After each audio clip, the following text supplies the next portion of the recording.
The John C. Stennis Space Center is a NASA rocket testing facility.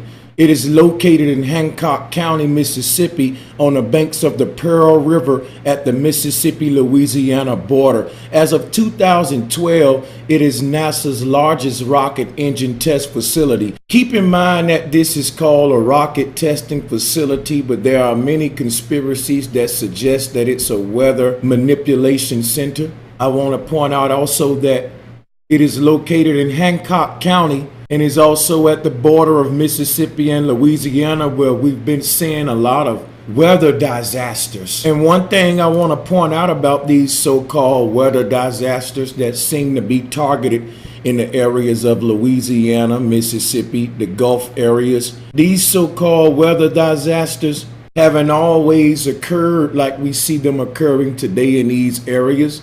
And I think it's something to lock in mind that the Stennis Space Center is in Hancock County, because Hancock County was a county that was severely damaged from Hurricane Katrina on August 29, 2005. In fact, the county was the scene of the final landfall of the quote-unquote eye of Hurricane Katrina, and its communities and infrastructure suffered some of the most intense damage inflicted by that storm. These severe disasters in these targeted areas such as Louisiana, Mississippi, didn't always occur in these areas. These so-called hurricanes and severe storms didn't begin in these areas until many of these space centers were constructed in the areas. Prior to a lot of these space centers, we don't have a history of hurricanes and severe storms in these areas. These storms came out of nowhere, and they don't behave like natural storms. NASA could very well be a space program, meaning that they literally control space by the mass displacement of people, by weather manipulation, under the guise of space centers and rocket engine test facilities. And as a result of displacing the masses, they are able to obtain land and space. So the space program literally is a program that gains control over large, valuable areas and land just by the displacement of people via weather manipulation. And I'm going to share a lot of evidence to support that as we move on. The initial requirements for NASA's proposed rocket testing facility required the site to be located between the rocket's manufacturing facility at Mike Hood Assembly Facility in eastern New Orleans, Louisiana, and the launch facility at the Kennedy Space Center in Florida. These different centers that we see in the southeast United States are a chain of weather manipulation devices disguised as rocket engine testers. And these chain of weather manipulation devices work together to seed catastrophic weather events in targeted areas. I just want to give some more history of the Stennis Space Center because I thought it was important. There's a history of displacing the people in these southern areas that goes all the way back to the 1960s. So NASA announced the formation of the Mississippi Test Facility, now known as Stennis Space Center, on October 25, 1961 for testing engines for the Apollo program. So John C. Stennis Space Center was originally called the Mississippi Test Facility, and there's a dark history with NASA and the residents of this area. And here are a couple of pictures here of the Mississippi Test Facility, now called the John C. Stennis Space Center. So some more important things I think we need to know about Stennis. Stennis is home to America's premier rocket engine test complex. Stennis was supposed to be a new age, a new generation of space launch systems. When I think about the term space launch systems, and you think about these machines as weather control tools and how they are causing a massive displacement of people, then the term space launch systems start to take a new meaning. Stennis tested the first and second Saturn V rocket stages for NASA's Apollo program, which we know that program is shrouded in conspiracy, including those used to carry humans to the moon, and we know the moon missions have been proven to be faked and staged. In the late 1960s and early 70s, there was a saying in the community surrounding Stennis: if you want to go to the moon, you first have to go through Hancock County, Mississippi. So since we know the moon missions were fake, what was this really all about? What was this construction of these new centers in these southern areas about? In early 2015, Stennis began testing RS-25 rocket engines that will help power the SLS vehicle at launch. So these RS-25 rocket engines that's supposed to be being tested at Stennis, here's just a little picture of what they look like. As you can see here to the far right, one of the SR-25 engines supposedly being tested. You can pull this up on Wikipedia, and these are the RS-25s that was just spoke of. We don't have to read all of this. I basically wanted to show you a picture of what they look like, and I wanted you to keep this picture in your mind. This whole testing facility in Mississippi is supposedly testing these engines, what you see in front of you, but I don't think that they're testing engines. I think this is all a throw-off, and I think what you're looking at is a cloud-making machine passed off as an engine. A weather-launching attack center dedicated to attacking U.S. civilians in the South and displacing people there in Texas. Why? Because Texas have the less strict gun laws. Texas have the most guns than any other U.S. state. Texas have been known to fight back throughout history.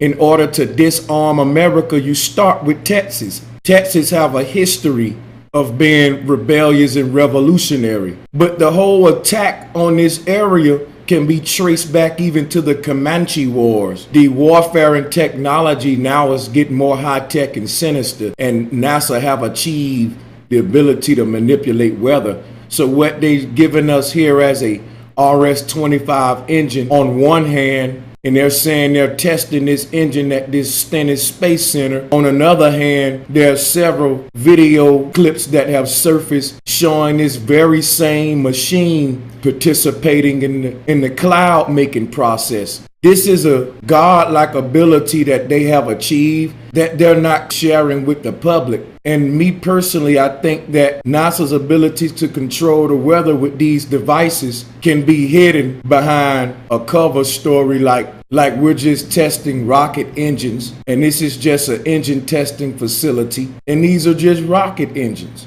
That can be argued whether or not these are just rocket engines or cloud makers. And the reason I say that is because of the video footage from the video clip that you're about to look at right about now. This is the shuttle's fuel tank. It may only be 130 miles to space, but to cover that distance, the engines will use 500,000 gallons of fuel. And that works out at 2 feet to the gallon. Despite the cost, however, NASA does need to test these engines once in a while. So they built this place in the wetlands of Mississippi.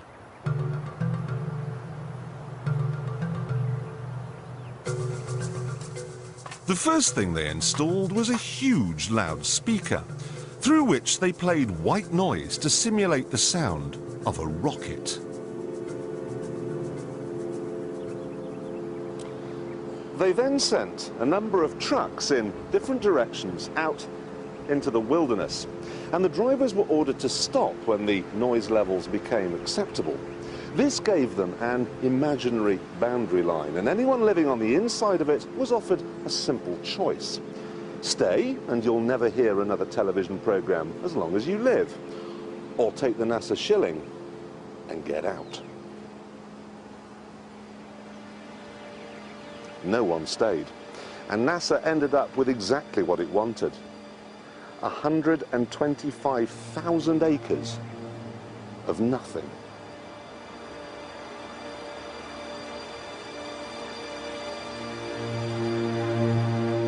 They even had to move 5 cemeteries, because the noise they were planning on making would wake the dead.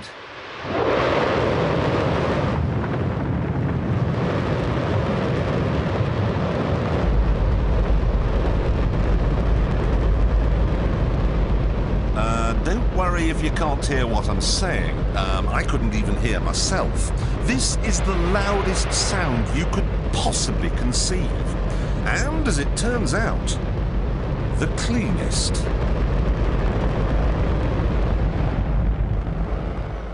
Now, the most amazing thing is that that cloud up there, which was generated by the engine, is just a mixture of hydrogen and oxygen. It's water vapour.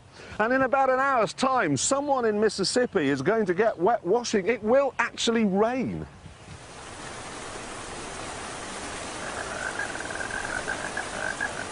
I told you, it's raining. That's unbelievable. Oh. NASA's playing God. It's making its own weather. NASA's playing God. It's making its own weather. So as you can see, the space program is literally just that. A program that seemed to be dedicated to controlling space, whether it be above you, below you, or around you. And there's definitely a conspiracy with NASA surrounding weather control and weather as a form of weaponry to attack U.S. citizens and spark massive displacements of people.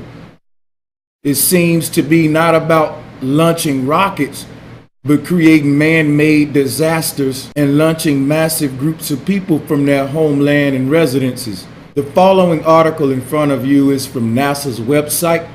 This is the Stennis Space Center, the space launch system here. They call this a space launch system, but as you can see, just like what was demonstrated in the previous video clip from BBC, this thing is not about launching rockets, it's about making clouds. Here in a second, I'm going to show you that those so-called rocket engines are really cloud makers, and later I will show you that the journey to Mars is really their journey to launch mankind into a World War III. Mars means war. The planet is red like blood. When you deal with the planets that NASA give us, they're all mythology. And when they say a journey to Mars is a journey to war, but the war is cold, the war is covert, you don't know you're being attacked. People just think that it's a natural disaster. But these same lands have been attacked for hundreds of years. So space launch systems are to launch people away from their land and create free space.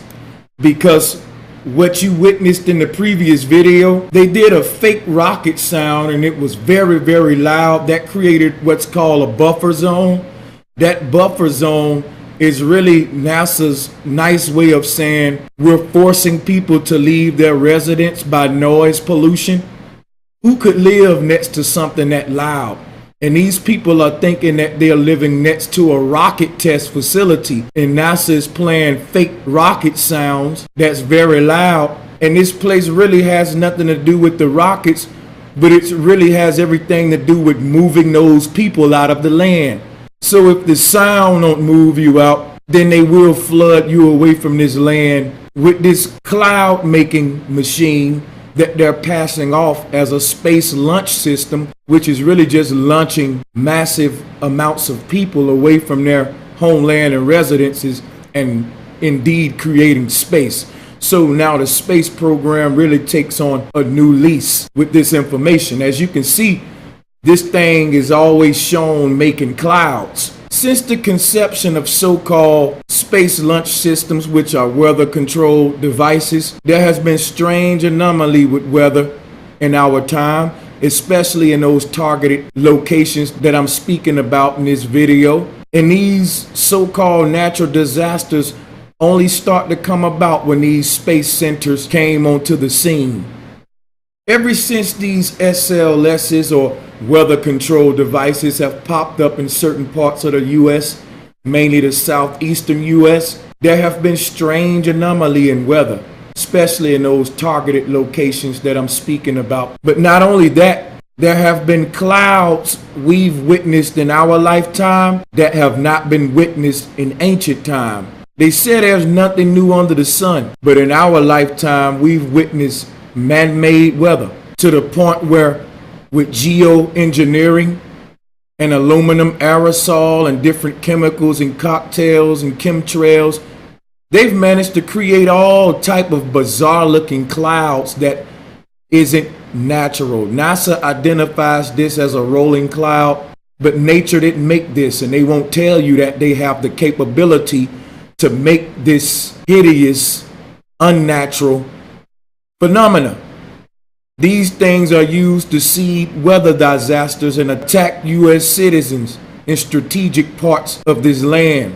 So if you do a little reading below, you can see that the text says about this RS-25 engine, basically saying that it's being tested at one of these sites there at Stennis. But I want you to pay attention to this like I told you before, because like I said, this is actually what's generating the clouds. And now we're going to check out another video.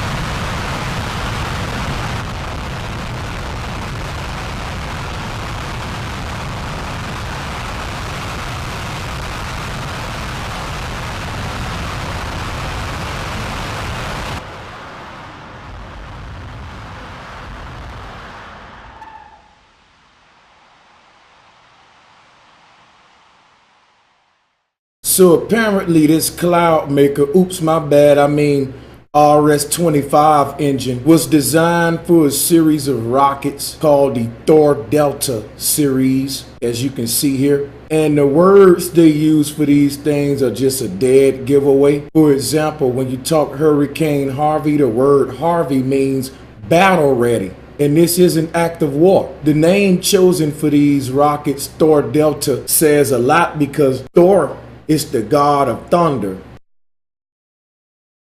He's a god that has control over the weather. He's a god that's able to rule the people by threatening them with that ability. Thor has been known in mythology to cause great massive storms, and he's known for his use of rain as a weapon. And all of these mythological gods are just scientific concepts. It will actually rain. NASA's playing God. It's making its own weather. And all of these mythological gods are just scientific concepts that the elite actually manifest. NASA's playing God. It's making its own weather. Thor being the name of this whole weapon system that controls the weather. Delta being the area that's been the most attacked. The Mississippi Delta areas, the Louisiana Delta areas. The Delta was often flooded in ancient day, meaning the mouth of the Nile. The Delta symbolizes the female vulva. And this is all cosmological science dealing with the mother goddess, dealing with the waters above, waters below, and the great floods in creation, and the great floods in pregnancy, and the waters being broken in pregnancy equivalent to the waters being separated in creation. Everything they do is a divine language. Now what I mean when I say divine language is just what I just demonstrated. Thor Delta, Thor being the god of thunder and weather, Delta being the area that all of this is taking place. And not only that, the hurricane was formed on August 17th, which was a Thursday, or a Thor's Day. Thursday is dedicated to the Greek god Thor. This was a ritual attack because the hurricane dissipated on September 2nd, which is Saturday, or Sabbath day, the day of balance, or the Greek god El, which restores the balance or dissipates the storm after the waters flooded. There was also a deity that predated El by the name of Ma'at, who restored the balance after the flood. So they picked two symbolic days. It started on Thor's Day. That was the day it formed. It dissipated on Saturday, symbolizing the end of the storm. they're not only attacking us physically, they're attacking us spiritually. They're using microcosm and macrocosm magic. They can bring mythology to life in our reality. The deities they use in mythology are synced to certain days of the week. The times and days they do certain ritual attacks are very important to them. This is why I decode the occult secrets behind all of the madness. Thor being the god that attacks with weather, Delta being the area that's being attacked. So what we looking at now is a top view of Hancock County, Mississippi. And if you look closely at the map, you can see the NASA test site was known as Stennis, used to be Mississippi Testing Center. And you also can see an idea of the buffer zone. But to give you a little idea of the history of this flooding, what we're seeing today in these areas is really nothing new. So before construction began, 5 small communities plus the northern portion of a 6th and a combined population of 700 families had to be completely relocated off the facility.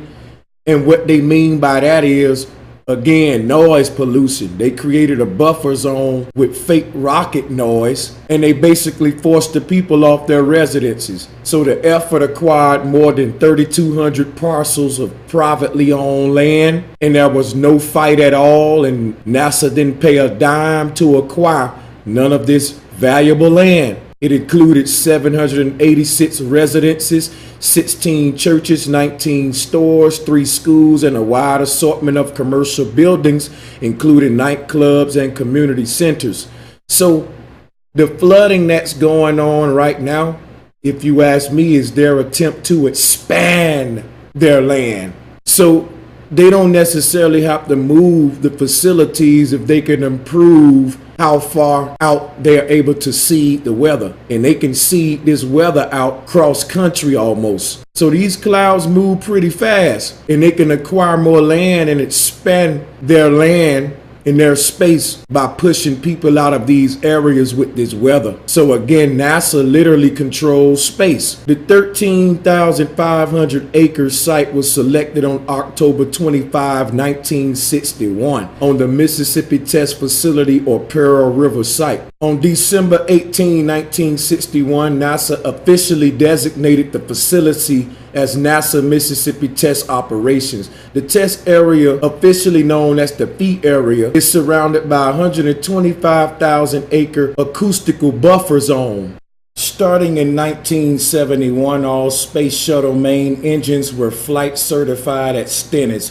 On June 14, 1974, the site was renamed National Space Technology Laboratories, a name that continued until May 20th, 1988, when it was renamed for Mississippi Senator and Space Program supporter John C. Stennis. Now, it is important for me to stop here and to inform you that John C. Stennis himself is a very interesting man. And shortly we will explore just briefly who John C. Stennis is, because I think that's important. With the end of the Apollo and shuttle programs, use of the base decreased with economic impact to the surrounding communities. So there was an economic impact to the communities when this space center moved in town. And the residents here wasn't happy at all. And not only was there an economic impact, but the reason the use of the base had decreased because they had already ran all of the residents away like they wanted to. The first thing they installed was a huge loudspeaker, through which they played white noise to simulate the sound of a rocket. And the drivers were ordered to stop when the noise levels became acceptable. This gave them an imaginary boundary line, and anyone living on the inside of it was offered a simple choice. Stay, and you'll never hear another television program as long as you live. Or take the NASA shilling and get out. No one stayed. And NASA ended up with exactly what it wanted. 125,000 acres of nothing. The purpose of the base was noise attack. During these times in the 60s and 70s and 80s, there were floods, guys. And so when they say that the use of the base decreased, it wasn't until after those noise attacks and after those floods. They ran away all of the residences, and they acquired the land for free. They acquired the land by force. They later came up with different programs for the residences to kind of compensate them for stealing their land. But even then, the whole scheme behind those programs was to usher in the whole mortgage deception. So they killed so many birds with one stone here. And I'm going to get into all of that here shortly. So what we call Stennis Space Center was located approximately 88 kilometers northeast of New Orleans in Hancock County, Mississippi. That's important to keep in mind. All of these areas been under heavy weather attacks ever since then, and it's still going on today. The massive displacement of people from these areas. You see, to clear the people of this land in the beginning, they had the noise attack. No one gonna live around all of these loud rockets. When they created this buffer zone, they don't even need to have loud rocket sounds anymore because there's no one around this place for miles. So they're actually now have the area clear where they can make all of this noise, create these clouds. No one's around to see this stuff being created for miles. Next thing you know, miles and miles away in Texas, they experienced record-breaking rainfall. The kind of rainfall that hit the ground over there, I don't think we've ever seen it. I think they broke records. And this is not nature. I really believe that this is NASA. I really believe that this is man-made, and so do Richard from Boston. Check this video out.